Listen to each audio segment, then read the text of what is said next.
I wanted to be with her every single day, every single hour, minute, second.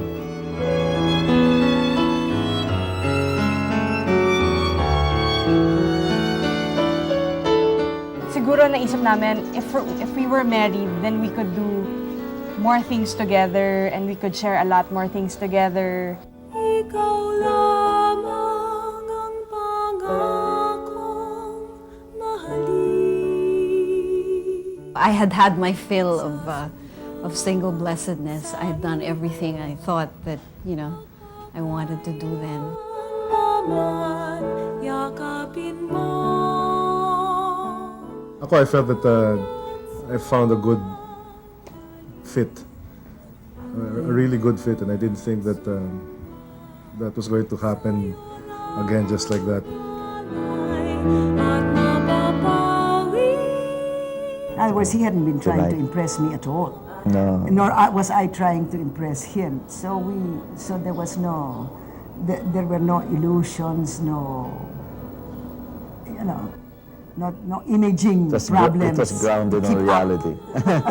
Pangakong susundin. I told her that I wanted her to be my girlfriend. That's it, just like that. Yeah. I mean, we were and I told excellent her- friends. You must understand. And I told her that I think she wants to be my girlfriend. The wedding day. Some take months, even years to prepare for an occasion like this. The gown, the flowers, the guests, everything must be in place for that time when man and woman decide to meet at the altar and make a vow for life. Tonette and Lane, Lito and Lucci, Christian and Winnie, all made one promise one time in their lives, a promise they've been living out every day since.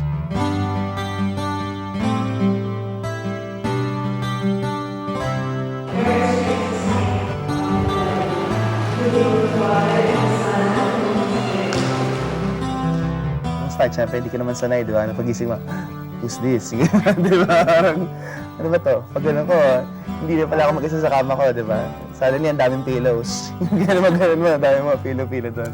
Sanay na sanay ako sa bahay namin na ano yung gusto kong mga food, Ang gutom si Lynn sa amin eh. So, Hindi yun nakakain, dito, gusto niya. syempre, yung environment, di ba? Tapos, yun nga, to the littlest details as the food, parang syempre you're not as comfortable as you are in your own home, di ba? Kung dati nag-a-adjust ka sa lola mo, nag-a-adjust ka na yun sa lola at sa lola pa na isa pa, di ba? Siya kasi bunso, ako eldest. So yung mga kapatid niya na I had to deal with are older than me. When I was used to dealing with my siblings younger than I am. Basically, it's more of that, an extended family. Do you accept him as your lawful husband? Nalaman ko, halimbawa, na sobrang mahilig sa tulog si Lito. Yung gano'n. Nasyak ako ron na parang kagigising na tutulog na naman. Parang sa kanya, ang idea niya ng rest, tulog. Gano'n. Ako, ang idea ko ng leisure time, labas. Gano'n. Yun, mga gano'n. So, hindi ko naakala yun. We had a difficult time adjusting to some of the social stuff that I had to do as a result of doing marketing and sales. We didn't like the fact that I had to entertain clients and that kind of thing. Medyo na-disappoint ako. Parang nahirapan ako i-reconcile yung reality nga na kailangan niyang gawin yun to meet his quota, to meet his targets. That was a source of adjustment for both of us. That I had to explain to her, look, this is part of the job that I have to do.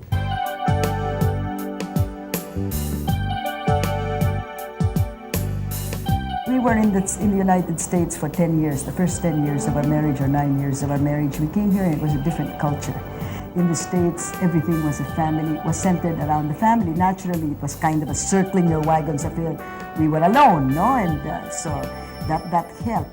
And then we came here and all of a sudden there were alternatives, there were options. He was with his, drinking and cavorting. Well, I was not really cavorting, but I thought I had grave suspicions of cavorting there. She also gave me a deadline. She said that if I ever decided to end the marriage or to leave the marriage, it cannot happen when she's over 40, because then she has no more options. You see? There's this culture, there was this environment that made men who wanted to keep the weekends for their families, made them suspect, made them like they were under yung ganon. We actually went to marriage encounter twice. Yes. Because yes. it's you need replenishment, of the spiritual aspect of your marriage. You tend to forget, and it's good to be reminded. Yeah, so there's always support. There was always support. Don't think that we did it all on our own. There's a difference between preparing for the wedding and preparing for the marriage. Most young couples preoccupy themselves with preparing for the wedding and all the little details of the wedding, but not for the marriage. Marriage is a new lifestyle and changes are inevitable. After the guests have gone and the honeymoon is over, real married life begins. For many, the transition from being called single to spouse is more than a mere status change. It is a time of great stress. But Ateneo's Center for Family Ministries, or CEFAM, has found a way to make this adjustment period for newlyweds less problematic. Young couples thinking of marriage must pass a 3-point test. The first is on human maturity. One of the most important things in human maturity is self-esteem. A personal self-esteem, I am my own person, not in any proud or arrogant way, but I'm confident about myself. Individually kasi, alam namin strong kami. Na hindi kami, pag kinasal na kami, hindi mo na magagawa yung gusto mo. Masyado kami stubborn eh.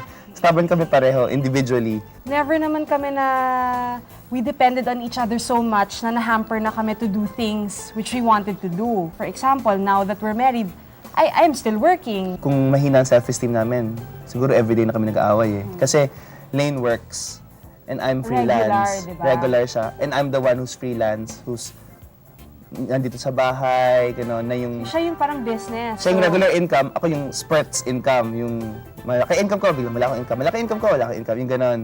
Problema nating lahat. Responsibilidad nating lahat. Sa kaunting pansin, sana'y mabigyang liwanag ang dilim. For instance, in our particular case, si Lucci is a TV personality. It does get to you. It has to get to a guy at some point from time to time. Wow, you're Mrs. Cruz, parang ganon. In fact, I get ribbed that way from time to time. Siguro yung insecurity ko, if at all, nagsistem nga from the fact that I know that his self-esteem is getting affected by my, by the image that I guess I project to everyone. I recall that there were moments when parang dina-downplay ko yung mga what to others would be like victories para hindi siya masyadong ma-overshadow, or at least hindi niya ma-feel na na-overshadow siya. You have to confront yourself and ask yourself, ano nga ba? Am I going to let this get to me, or am I going to be happy about the fact that I've married a wonderful woman and she happens to have this kind of position in society? He was working and I was not, and we had just finished graduate school in the States, and I was a housewife, and I was by golly, I was going to be the world's best housewife, and that house was going to be spanking clean, and my children, everything in its place, and so my day revolved around my children and The neighborhood. And of course the neighbors' wives would come in and we'd have coffee. That's a very big institution in the States. And I recall that there I was having served the perfect dinner for my husband and telling him about my day, sort of thing. And he just put his fork and knife down and he said, "Willie, you've got to go and get a job. Your mind is atrophying. I did not marry you so that you could tell me about the neighbors, about the neighbor's husband beating her up or anything like that. No, really, we were only 3 years married. So that, I think, gives you an indication of his character. He did not mind if his wife was working. In fact, he encouraged me to work. Pursue a career. And I think that's not very common in the Philippines. Pero ayun ngayon ang gusto kong tanungin sa inyong dalawa kasi you keep on saying about drug trafficking and I work with one group, for example, which is in media. She works for another media group. And people ask, why is that? And I say, because that's her choice. She doesn't need to work where I work. That kind of decision. I know my uniqueness as a person. I cannot compare myself with any other. And I know my strengths, etc. I own myself and I love myself. No? That's part of what we mean by self-esteem. And that's easier said than done.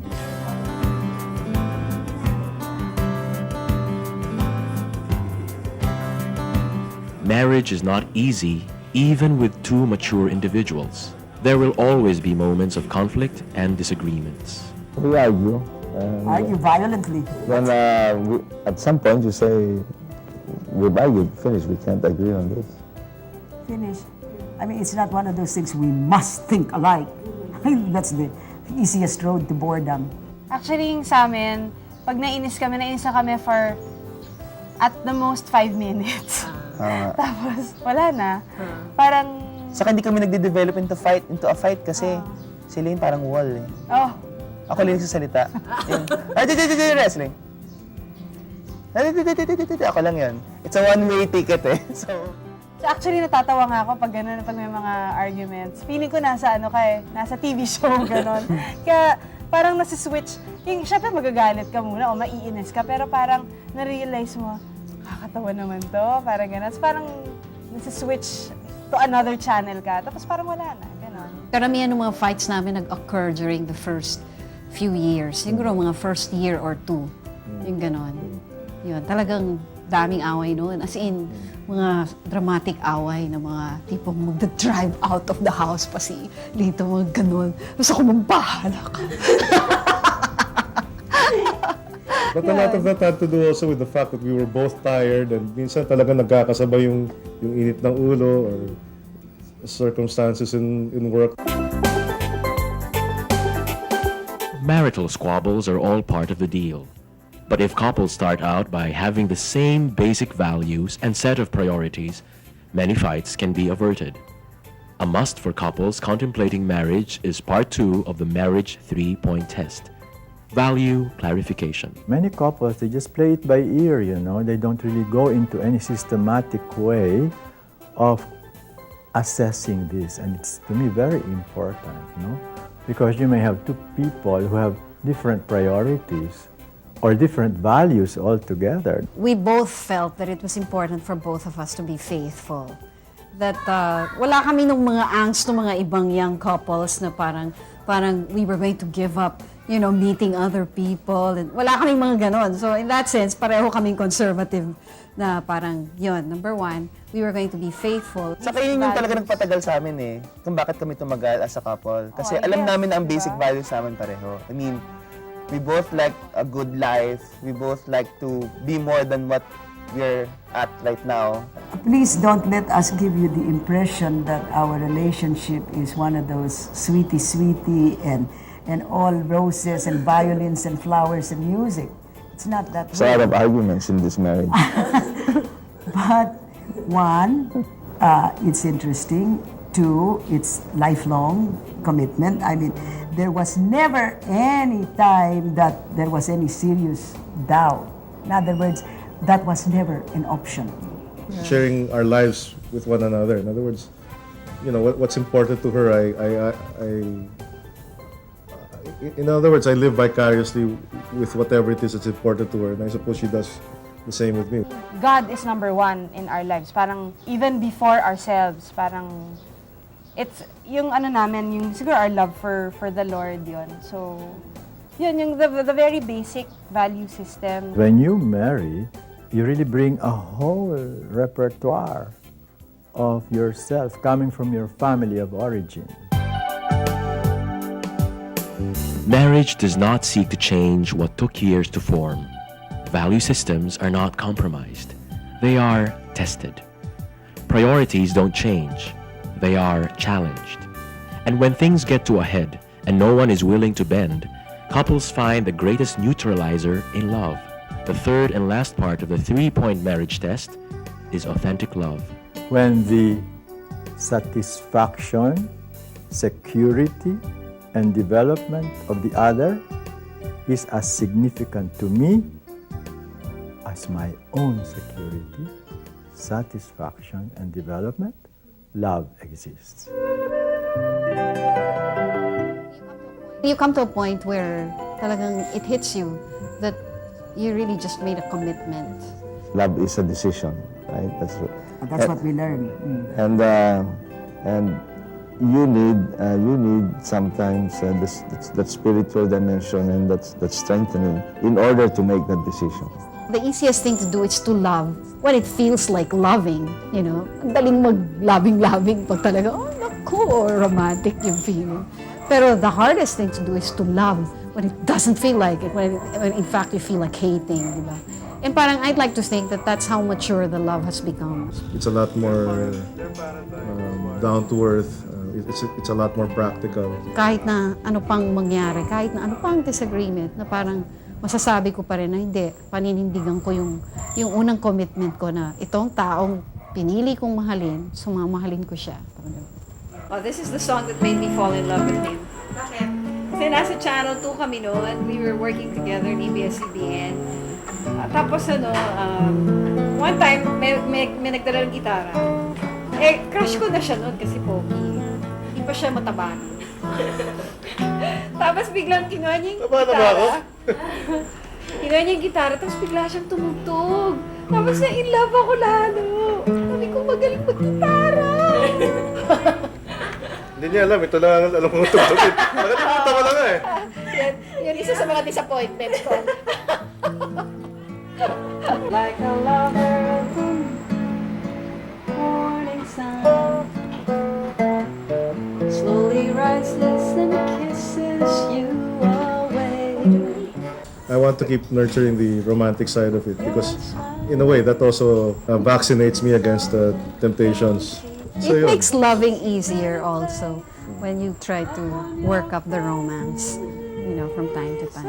Oh, how I wish I might be like the morning sun to you.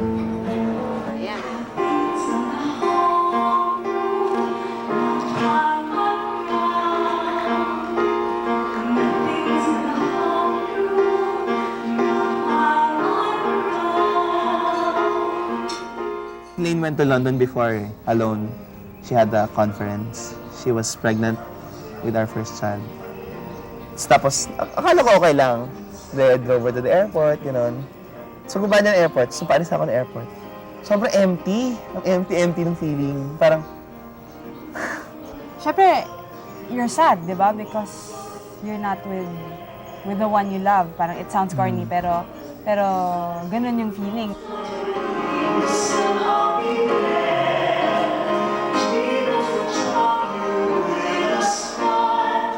diba, may ibang tao parang sabi na, when we're not together, we can be ourselves. Diba, that's the usual thing eh. When she's working, she can be herself because she's with other people, ganun.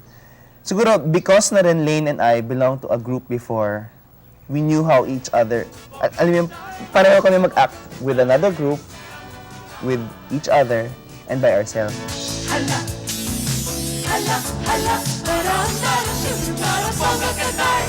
Tapos na ang araw ng hirap at gutom.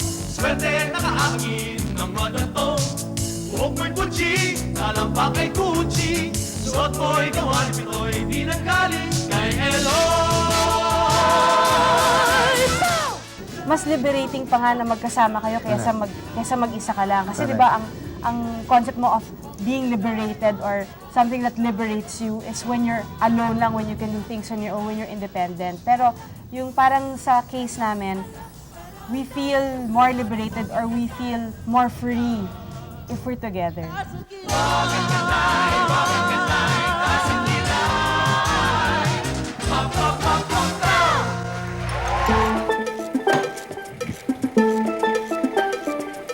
The romance will fade all the time unless you revive it.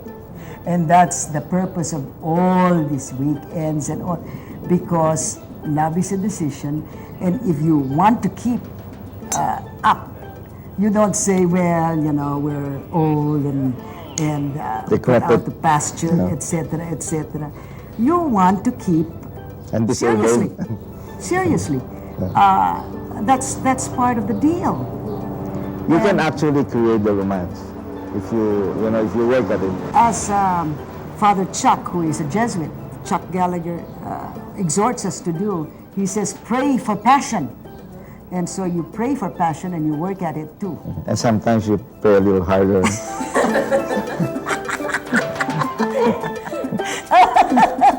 There's a big difference between two couples being married at the same time in two different churches, you know.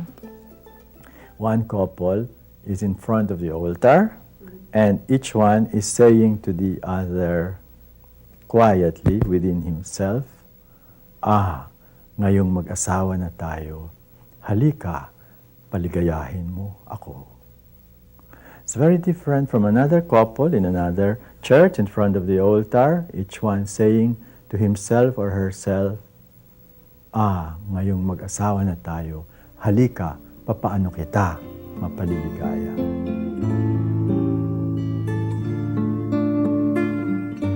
And how important is it to make one's vows in front of the altar? Most Filipinos choose to get married in church. Whether this is because of tradition or born out of a more personal decision, it only reinforces the fact that marriage is more than just a ceremony. It is a sacrament. Any pairing of two people, whether they're Catholics or not, with the intention on their part that it is permanent, it is monogamous, and it is for life. Because I knew that God was faithful to me. And if the sacrament of marriage was the one prescribed by the church, I was going to be faithful to that. It was just right or fitting that God was there when, or God be there when you seal your, or formalize, ganon, di ba, your love for each other. Kasi parang ako, feeling ko, ano naman ngayon kung judge yung nasa harap mo, di ba? I mean, what does that mean? What does that mean if a judge whom you don't know formalizes your union? Parang, that doesn't mean anything to me. The commitment was to each other and God. Now, we may have lost sight of that for a while, but we certainly regained it, thank God, very early on, and that's what has kept us together. We never thought that there was a choice. To us, getting married was a lifetime decision, and it was part of that of the concept of marriage that we would get married in church. I think the sacramentality of it all is the bringing in, as far as we were concerned, of God as an active member of the group, so to say, of the relationship. I really believe in grace. It's something that no man can give us. It's something that can only come from God. And parang talagang ang lakas-lakas ng conviction ko na wala kang magagawa apart from grace. And lalo na sa marriage, no? Hindi magsasucceed pag wala yun eh. The idea that what you're trying to do is ask God to bless your union, to keep it strong, to give you guidance and the grace to withstand temptations and everything that comes with the marriage. It's a faith thing. I can't explain it to people living together without the benefit of the sacrament, but it's a faith thing talaga. And I really believe in it. And because of this faith, Tonette and Lane, Lito and Luchi, Christian and Winnie are blessed with more than just a marriage contract. They've been blessed with children, family, and a lifetime love and companion. He likes the camera. See, I've taken rolls and rolls of pictures. Yaman ko mga island photo. Yaman ko yung mga photographers. Yun yung parang the price you have to pay for having a baby, di ba? So, even your room becomes a playroom, ganyan. Kita mo, puro mga gatas na yun. Sa mga kung ano-ano. So, okay lang. Kasi, we want to be with him eh. So, and we want him to be closer to us than the yaya. Nabold ka na at such a young age. Nung start lalo, si Lane kasi dinibili siya sa pupo eh. Tapos, Wala kami yaya. wala kami yaya kasi nung first month ni Mickey. So hindi niya talaga matake yung pupo. So ako yung pinagpapalit niya. Saka since before, nung baby pa si Mickey, nag-breastfeed si Lane. Parang Hindi ako magaling job niya breastfeed, job ko magpalit. Tuloy lang. Okay. I invented that word. There are fewer private moments, that's for sure. And parang, ang ingay! Ang ingay! Parang there are few quiet and private moments. Okay. Joseph, don't use that bike anymore. What did I say? I said to take a bath now. We go out for the kids, so even if Lito does not feel like it, parang we make a point to go out one weekend day, every week. So Saturday is usually it. Yun. So kung wala kayo rito, siguro siguradong nanonood kami ng Prince of Egypt. It's definitely much more fun, and we can't imagine. Yeah. In fact, we keep saying this. Hindi namin ma-imagine ang buhay nung wala sila. Thank you also. Bye-bye. How does it feel to be with someone for 37 years? I want to change.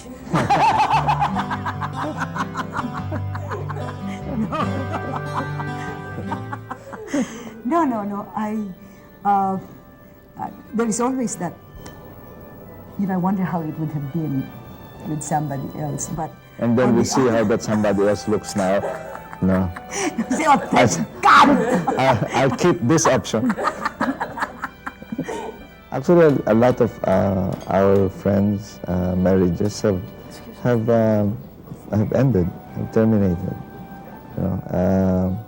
So I think we realized that we have something here that we've worked on. It's very valuable to both of us. So I don't think she wants to change. I don't think so. Speak for yourself.